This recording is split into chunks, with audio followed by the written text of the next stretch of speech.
Bima ya afya, bima ya magari, bima ya majengo, bima ya uhai na maisha, bima zote hizi hukumu yake ni haramu, kwa kuwa kuna kuliana mali kwa njia za batili,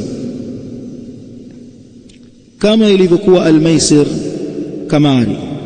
Na bima nayo huwa na sura ile ile ya kamari.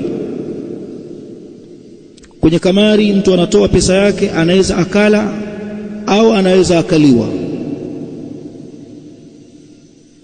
Allah kaharamisha kamari kwa sura hiyo. Na katika bima ya afya kadhalika, katika bima ya magari kuna kuliana mali kwa njia za batili.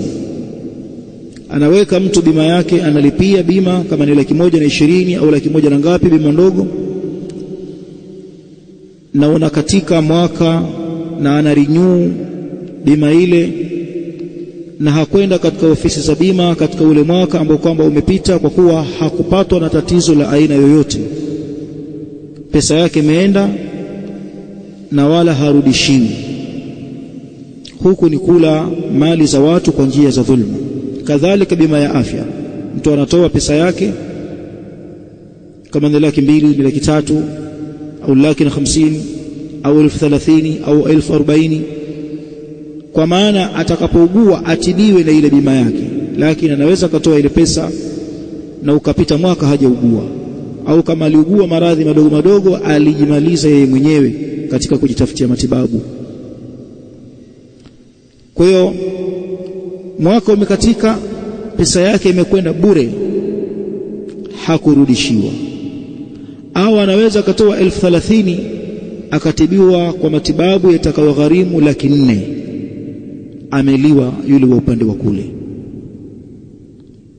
mwenye shirika la bima. Kwa haya mambo ya bima kwa ujumla wake, za afya, za majengo, za uhai au za maisha kama wanavyoziita at-ta'min, ta'minu al-hayah au ta'minu at-tibbi au at-ta'minu as-sihhi kama wanavyoziita Waarabu, hizi zimeingia katika vipimo vinavyoingizwa kwenye kamari. Bima